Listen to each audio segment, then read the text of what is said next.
नेताजी मुलायम सिंह यादव आज हमारे बीच में नहीं है। आज उनका पार्थिव शरीर भी पंचतत्व में विलीन हो जाएगा, लेकिन उनकी कई यादें हैं जो लोगों के जहन में हैं। हमारे साथ मौजूद हैं बीजेपी के राज्यसभा सांसद हरनाथ सिंह यादव। हरनाथ जी उसी क्षेत्र से आते हैं, सैफई, इटावा, एटा, इटावा, ये जो पूरा क्षेत्र है जहाँ से मुलायम सिंह यादव की पूरी राजनीति रही है। हरनाथ जी, आप उसी क्षेत्र से आते हैं, कैसे याद करते हैं खास तौर पर सैफई का वो इलाका जहां पर जिसके लिए कहा जाता है कि नेताजी ने वहां जन्म लिया और आज पंचतत्व में भी वहीं विलीन होंगे?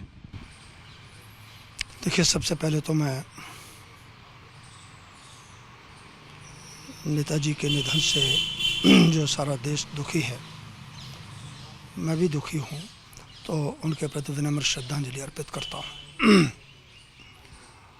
एक तो नेताजी बहुत अति गरीब परिवार से उन्होंने अपनी यात्रा प्रारंभ की थी, अति पिछड़े गांव से यात्रा प्रारंभ की थी और उसके बाद राष्ट्रीय राजनीति तक उन्होंने बड़ा प्रभावकारी भूमिका निभाई।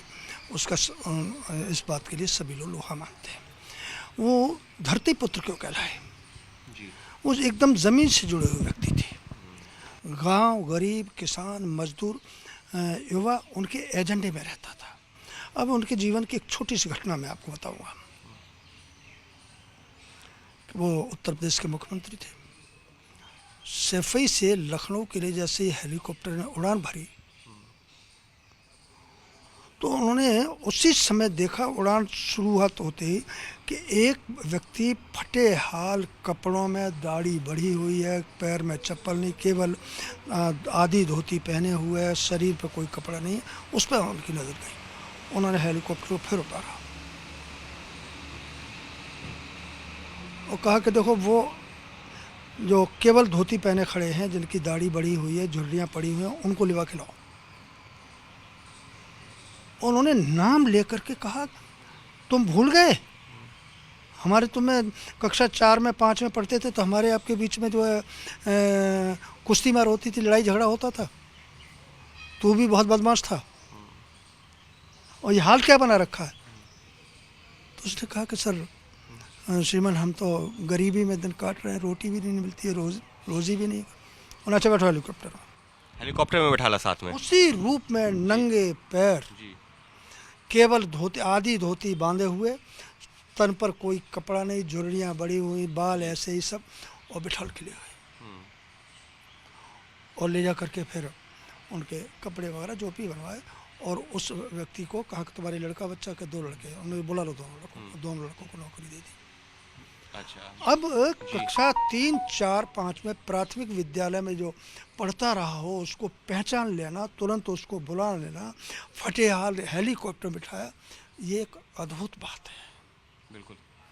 मैंने दूसरा कोई ऐसा, और इसी वजह से उनको धरती पुत्र कहा गया कि धरती पुत्र कहा गया। मैं आपको बताऊं तो विगत जीवट के आदमी थे और दूसरे हार कर भी जीतने का जज्बा बनाए रखना जी उनके व्यक्तित्व की सबसे बड़ी पहचान थी। आप क्योंकि उसी क्षेत्र से आते हैं, जी जी जी जी, मैं 4 लाइनों में उनके व्यक्तित्व को समेटना चाहूँगा। जी जी जी।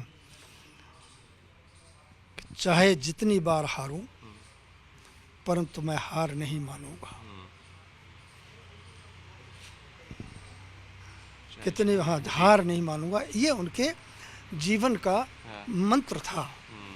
गिर कर के उठना, बार बार गिर कर के उठना, ये उनका संकल्प था। सर, इस वजह से महत्वपूर्ण है क्योंकि आप जो है उसी क्षेत्र से आते हैं जिसका मैं जिक्र कर रहा था, सैफई के लिए जो है, अगर हम मुझे पिछले 2 दशकों की बात करें तो वहाँ पर बड़े बड़े कार्यक्रम होते रहे। उसका श्रेय भी ये कहा गया क्योंकि जो है यादव परिवार आता है, मुलायम सिंह यादव का परिवार वहाँ से आता है। लेकिन आपने सैफई का एक पुराना स्वरूप भी देखा। क्या कहा जाए कि जब नेताजी खास तौर पर जब सत्ता में आए और इस तरीके से जो है वो राष्ट्रीय स्तर पर उनको पहचान मिली, उसके बाद सैफई भी बहुत बदल गया। मैंने सैफई को बहुत नज़दीक से देखा है। पूरे गांव की गलियों में, गांव के चारों तरफ जो है सफ़ेद रेह हुआ करता था। आजकल के आपके जैसे नौजवान लड़के तो रेह कुछ समझते ही नहीं होंगे, उसी से कपड़े धोए जाते थे। चारों रेह था, ऊसर था और सैफई एक बहुत गरीब लोगों का गांव था। अधिकांश पूरे गांव में झोंपड़ी पड़ी हुई थी। आज सैफई जो है बिल्कुल आप दिल्ली के कोई बहुत साधन संपन्न कोई इलाका हो उसमें चले जाइए, उसके तरीके लगे, कोई कल्पना ही नहीं कर सकता ये वही सैफई है। मैंने दोनों सैफई देखी हैं। जी। हाँ, और नेताजी का पूरे इलाके में क्या प्रभाव, क्योंकि आज हर कोई उनको नम आंखों से याद कर रहा है और सैफई के लोग तो ऐसा कह रहे हैं कि जैसे उनके घर का परिवार का कोई चला गया है। नेताजी का इतना जुड़ाव। देखिए ऐसा है, जी। उनके समर्थकों में तो उनके प्रति जुड़ाव होना ही चाहिए, लेकिन जो विरोधी थे, कट्टर विरोधी थे, चुनाव में जिनके साथ आमना सामना होता था, हैं, वो भी उनके प्रशंसक थे, उनके प्रति श्रद्धा और आदर भाव रखते थे। उसका कारण ये था कि उनके पास ध्रुव विरोधी भी जाए और उनके करने लायक कोई काम है तो उसे वो कभी रोकते नहीं थे। ये नहीं देखते थे कि अमुक पार्टी का आदमी है तो हमारे चुनाव में विरोध करता है, ये करता है, वो करता है। और राजनीतिक चालों में चलने में तो उनको महारत प्राप्त थी। और राजनीतिक खतरे में लेना, उठापटक करना, जोखिम लेना, जोखिम की राजनीति करना उनके चरित्र में था, जो कम लोगों में होती है। सबके भी उदाहरण के लिए जी जी वो प्रधानमंत्री बन सकते थे यदि लालू यादव बीच में नहीं आते। सोनिया गांधी प्रधानमंत्री बन जाती यदि मुलायम सिंह यादव जी विरोध करने के लिए नहीं खड़े होते। मैं आपको बताऊं। अच्छा। हाँ, अनेक ऐसे उत्तर प्रदेश के अंदर भी तमाम उदाहरण हैं। हाँ, जो बड़े से बड़ा राजनीतिक खतरा लेने के लिए हमेशा तैयार रहते। ये उनके राजनीति की विशेषता थी। सर, और आप क्योंकि उसी जो है क्षेत्र से आते हैं, लिहाजा आपका कई बार आमना सामना चुनावी जो है मैदान में भी हुआ है और राजनीतिक तौर पर भी, तो एक राजनीतिक तौर पर कैसे प्रतिद्वंदी थे और कितना मुश्किल था उसी क्षेत्र में जा कर के चुनाव लड़ना? देखिए, मैं आगरा स्नातक क्षेत्र से 5 चुनाव लड़ा। जी। उसमें जब वो विरोध करते थे, विरोध की उनकी कोई सीमा नहीं रहती थी।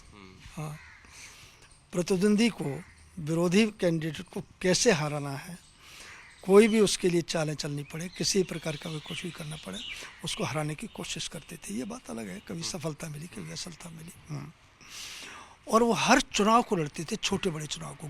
गांव के प्रधानी भी लड़ाते थे, सरपंची भी लड़ाते थे, जिला पंचायत भी लड़ाते थे, कोऑपरेटिव भी लड़ाते थे।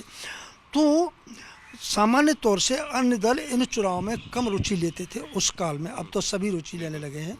हाँ, तो वो जानते थे कि गांव की जो विधानसभा के, लोकसभा की जो चुनाव की राजनीति है वो गांव से शुरुआत होती है। इसलिए गांव के प्रधान, गांव कोऑपरेटिव, जिला पंचायत, इसमें हमारी पकड़ होगी तो हम लोकसभा विधानसभा पर। और इसी के सारे वो इतना बड़ा, उन्होंने इतनी बड़ी पार्टी खड़ी कर ली और अपने छोटे छोटे से कार्यकर्ताओं की चिंता करना, ये उनकी विशेषता और थी। इसी वजह से आज तमाम लोगों की आंखें, भले ही उनके राजनीतिक प्रतिद्वंदी क्यों ना हो या उनके विचारधारा से अलग विचारधारा क्यों ना हो, लेकिन याद करके नाम तो होती देखिए, है। लोकसभा का उनका जो 2019 के चुनाव से पहले का उन्होंने जो आदरणीय मोदी जी के कहा, और ये कहा कि मोदी जी अच्छे व्यक्ति हैं, सभी का काम करते हैं, सभी का साथ लेके चलते हैं, मैं चाहता हूं कि वो दोबारा प्रधानमंत्री बने। इतने साहस, विरोध में रहते हुए, वैचारिक विरोधाभास होने के बावजूद इतना साहस जुटाना, बेबाकी से बोलना, केवल ये मुलायम सिंह जी कर सकते थे, दूसरा कोई नहीं कर सकता था।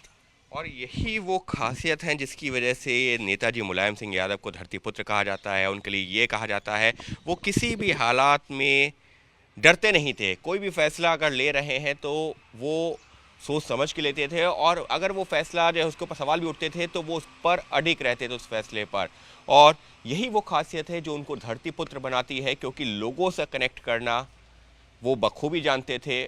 और आज जब वो हमारे बीच में नहीं है तो तमाम लोग, फिर चाहे वो उनके राजनीतिक प्रतिद्वंदी हों, उनके इलाके के लोग हों, देश के तमाम अलग अलग हिस्सों के रहने वाले लोग हों, वो उनको नम आँखों से याद कर रहे हैं। सहयोगी कैमरा पर्सन वेद पांडे के साथ अंकित गुप्ता, एबीपी न्यूज़, दिल्ली।